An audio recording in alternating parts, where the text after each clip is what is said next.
Hello, thank you for joining with me. We are in A Course in Miracles, the combined volume by the Foundation for Inner Peace. We are in Chapter 14, Teaching for Truth. This is Section 5, The Circle of Atonement. I'm going to go ahead and read the paragraphs 1 through 5 today. The only part of your mind that has reality is the part that links you still with God. Would you have all of it transformed into a radiant message of God's love to share with all the lonely ones who have denied Him? God makes this possible. Would you deny His yearning to be known? You yearn for Him as He for you. This is forever changeless. Accept then the immutable.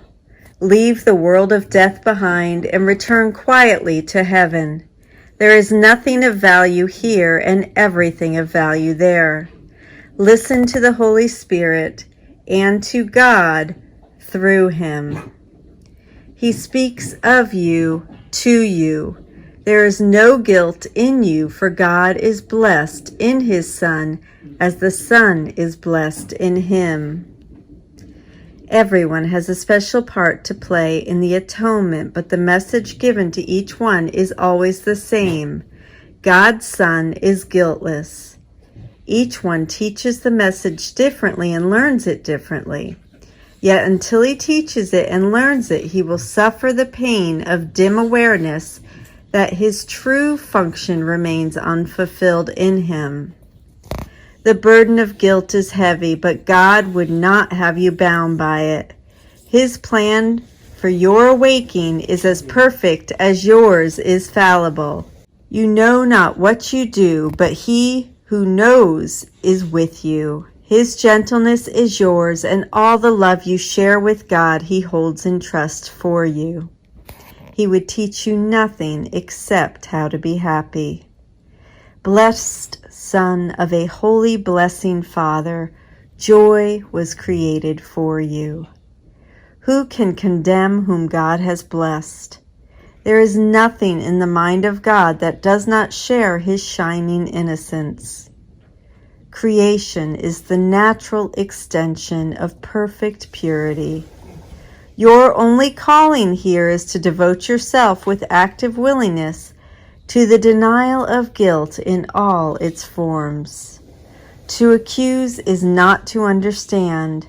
The happy learners of the atonement become the teachers of the innocence that is the right of all that God created. Deny them not what is their due, for you will not withhold it from them alone. The inheritance of the kingdom is the right of God's Son given Him in creation. Do not try to steal it from Him, or you will ask for guilt and will experience it. Protect His purity from every thought that would steal it away and keep it from His sight. Bring innocence to light and answer to the call of the atonement. Never allow purity to remain hidden, but shine away the heavy veils of guilt within which the Son of God has hidden Himself from His own sight.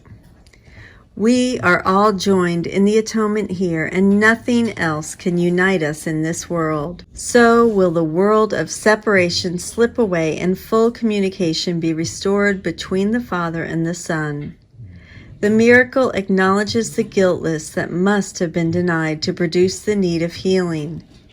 Do not withhold this glad acknowledgement, for hope of happiness and release from suffering of every kind lie in it. Who is there but wishes to be free of pain? He may not yet have learned how to exchange guilt for innocence, nor realize that only in this exchange can freedom from pain be his. Yet those who have failed to learn need teaching, not attack. To attack those who have need of teaching is to fail to learn from them. I'll pick up paragraphs 6 through 11 tomorrow. Thank you so much for joining with me in Section 5, The Circle of Atonement, Chapter 14, Teaching for Truth.